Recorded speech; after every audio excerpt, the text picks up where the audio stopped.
hoy inicio, junto con mis videos de los autores que recomiendo para las materias de Derecho, Filosofía del Derecho, de Seminario, de Legislación, unas cápsulas pequeñas de historia de México, porque de verdad que estoy molesto y estimulado. Molesto porque leí unos comentarios que hizo Héctor Aguilar Camín. Es increíble que este hombre haya sido maestro, alumno del doctor, mi maestro, Edmundo O'Gorman. Casi no lo puedo creer. Yo creo que no fue a clase. Pero también me estimuló mucho ver una personita, Cristina Gómez Álvarez, una maestra de historia, muy brillante. La vi en el INERM, en una serie de conferencias que vi junto con varios de mis hijos y mi esposa, que es maestra de historia y que le gusta mucho. Y a Cristina Gómez Álvarez, mis felicitaciones. Una gran revaloración de la figura de guerrero y de la herencia insurgente que la Armada siguió flotando aún en el plan de Iguala y aún en los tratados de Córdoba y aún después. Una vez más quiero agradecer el apoyo a mi director de la Facultad de Derecho de la Universidad Autónoma de Tamaulipas, el doctor Marco Antonio Cortina San Andrés. Y una vez más agradecer también el apoyo de mi rector emérito del ICES, el doctor Carlos Dorantes del Rosal. Hidalgo es una gente especial.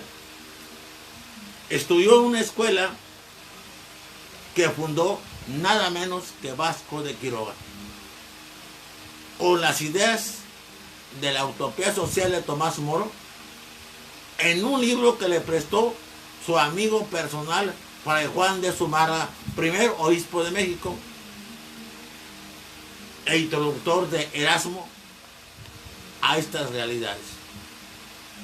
En esta escuela dieron clases jesuitas destacadísimos como Clavijero, uno de los fundamentadores, desarrolladores del criollismo que inició con Carlos Sigüenza y Góngora.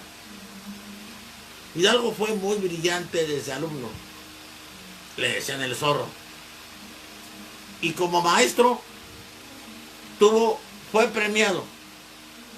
Hizo un ensayo sobre la verdadera forma de estudiar teología escolástica, filosofía escolástica. Este ensayo fue premiado por Joseph Pérez Calama, que era el teólogo más brillante que había en la colonia, que vivía un gran momento cultural.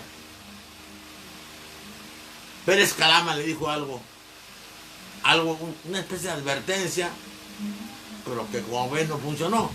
Le dijo: es usted un doctor muy joven y más brillante, mucho más brillante que otros que conocemos mayores. Dios quiera que su luz solo ilumine, que no incendie. Fue rector, fue cura en Dolores, transformó Dolores con obras de teatro, con obras de música, representó obras de Molière y de Racine, representó el Tartufo, entre otras obras, le llevaron a la Pequeña Francia y participó en una conspiración donde estaban figuras como los corregidores, don Miguel y doña Josefa, militares brillantes como Allende, Aldama, Abasolo, y muy pronto se hizo la figura más importante de esta conspiración, hasta que, cuando fue descubierta, avisado por Joaquín Pérez y por Aldama, les dijo: señores, no hay más remedio que ir a coger gachupines. Esta expresión tiene un sentido. No habla de todos los españoles, habla de un tipo de español muy especial, especialmente predador, explotador, porque la cachupa o gachupa era una especie de espuela muy puntiaguda que lastimaba mucho al caballo. Por ello fue como a las 4:30 de la mañana, pero primero fue a la cárcel. Sacó a algunos presos que estaban ahí por cosas comunes,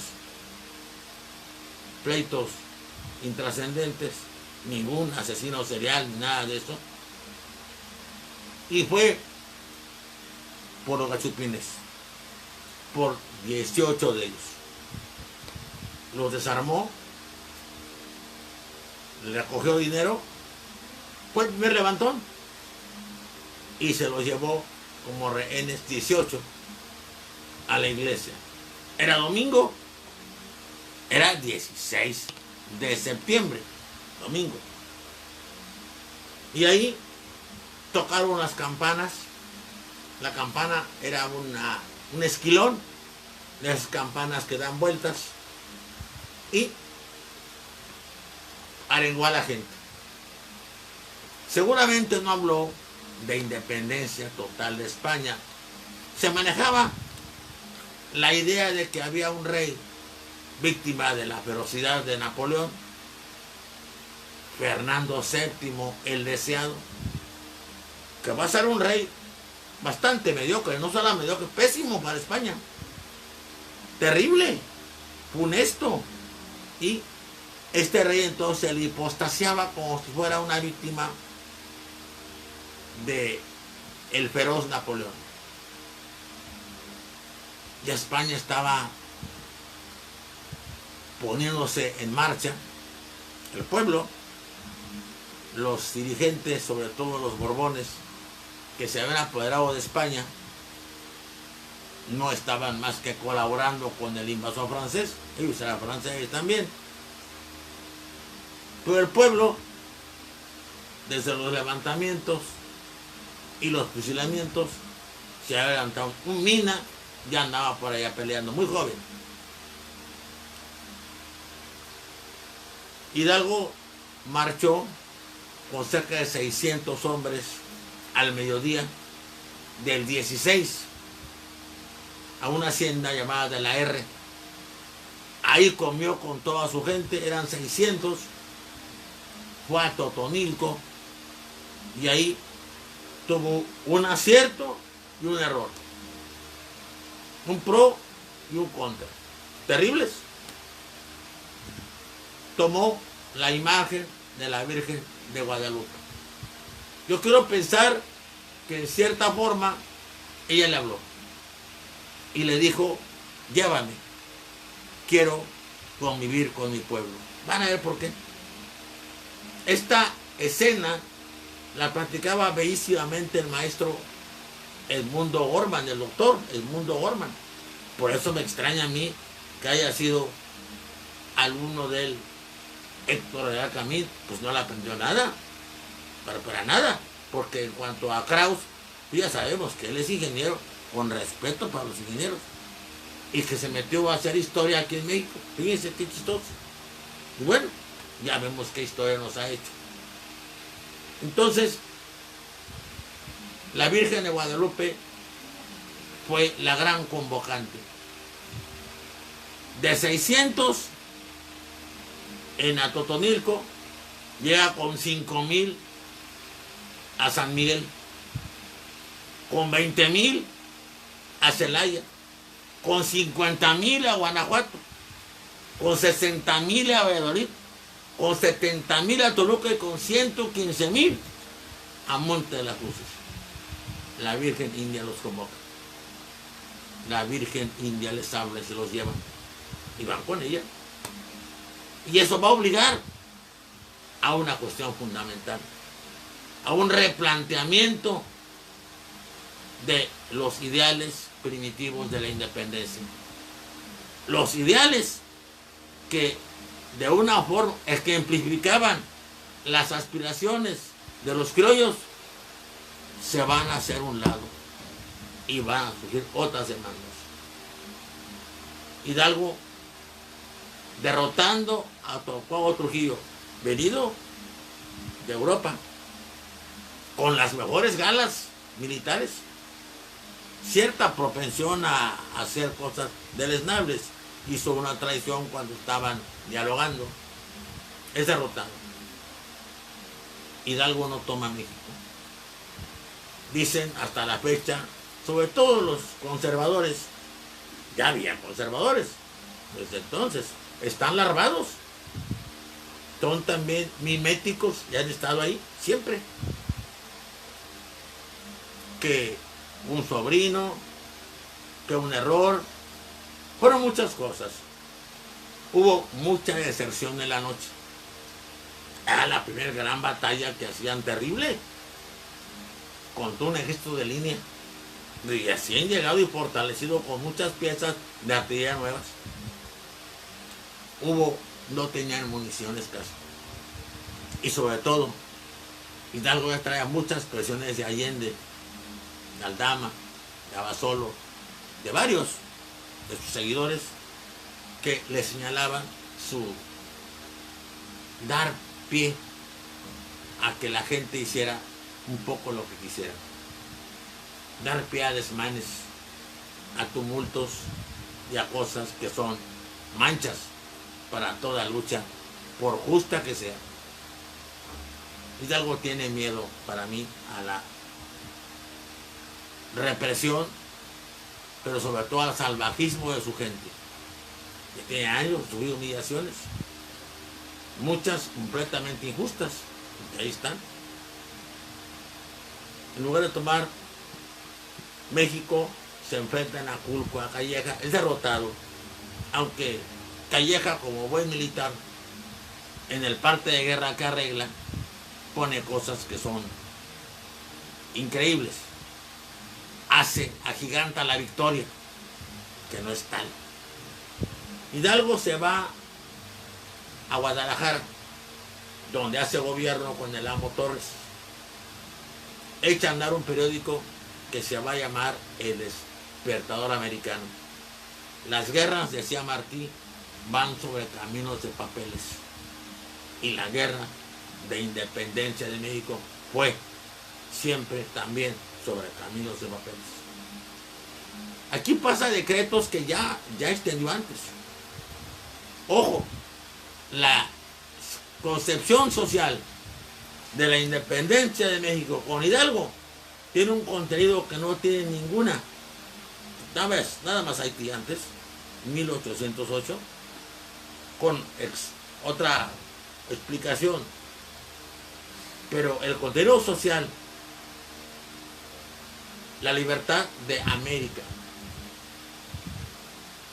la desaparición, la abolición de la esclavitud, la desaparición de los estancos y de todas las gabelas, la declaración de que los indios se les van a revolver sus tierras.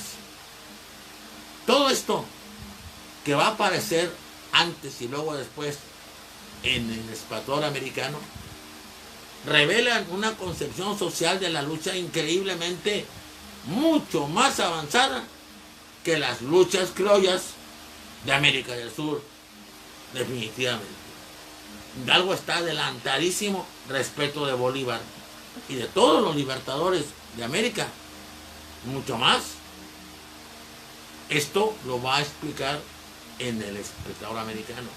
¿Qué importa que después Francisco Severo Maldonado, el director del periódico, haya sentido la presión realista y haya hecho el Telégrafo de Guadalajara, donde ponía muy mal a Hidalgo? Así pasa a veces. Los hombres no son rocas que tengan tanta fuerza para resistir de repente tipo de presiones. Hidalgo es derrotado y su gente en una batalla que se ha exagerado la importancia. Sí es una derrota muy importante, pero fue una derrota por casualidad. Iban empatados. iban parejos. Un carro lleno de pólvora cubierto con heno estaba dejado al acaso en un lugar, ni siquiera en el mero lugar de batalla. Una bala perdida le pegó y se prendió, y el pasto estaba alto y seco, y el viento sopló en contra de los insurgentes. Desbandada general. Y luego despojado de su mando en la hacienda del pabellón. Van bastante amargados, bastante separados los caudillos, los iniciadores, pero con una gran convicción en la victoria. Fíjense por qué. Les llega el ofrecimiento de indulto del virrey. Y esos hombres que marchan buscando apoyo afuera, que han sido derrotados brutalmente, que están en muchos conflictos internos, se levantan y contestan con mucha gallardía: el indulto es para los criminales, no para los defensores de la patria, y menos, y esto es increíble, para los que tienen más fuerza que los que han hecho la petición de indulto. Y es que es cierto, Hidalgo y su grupo están derrotados, pero la independencia ya prendió, ya está creciendo en todo el país. En todos lados hay ya brotes insurgentes. Como dice Demetrio Macías, mucho después, en los de abajo: mira esta piedra, como ya no se para. Así es, ya creció. Con esa convicción llega Hidalgo y va a enfrentar el doble juicio militar y religioso. Y va a enfrentar la terrible y brutal degradación del sacerdote y la amenaza de excomunión hecha por 3 obispos que, desde el punto de vista del derecho canónico, no procede, porque ninguno de ellos que la firmó era consagrado. Pero además, Hidalgo tiene tanta presencia de ánimo, tanta, que todavía en la noche anterior a su fusilamiento escribe 2 décimas para sus carceleros, con los que hizo amistad, los que lo querían porque vieron la clase de persona que era. Fíjense, Ortega, a uno de ellos: tu crianza fina, tu índole y estilo amable siempre te harán apreciable aún con gente peregrina. Tiene protección de vida la piedad que has ejercido con un pobre desvalido que mañana va a morir y no puede recibir ningún favor recibido. Melchor, tu buen corazón ha ajustado con pericia lo que exige la justicia y pide la compasión. Das consuelo al perseguido en tanto te es permitido. Partes el queso con él, y agradecido Miguel te da las gracias, rendido. Es un hombre quebrado moralmente, es un hombre vencido, derrotado, para nada. El día del fusilamiento le dan un poquito menos chocolate y el pan más chiquito, y protesta: momento, no porque sea la última comida me den menos a la que me toca. Y le tienen que dar más chocolate y más pan. Así muere Hidalgo, Miguel, Gregorio, Antonio, Hidalgo, Costilla, Gallaga, Mandarte y Villaseñor. Por favor, él es el iniciador. Nadie ha dicho que es el consumador de un movimiento social con más fuerza y con más arraigambre que cualquier otro movimiento en ese momento en América. Una lucha cuyos anhelos sociales no los va a firmar el Plan de Iguala, no. Pero quedan largados. En lo que dijo Cristina Gómez Álvarez, la maestra, está la clave.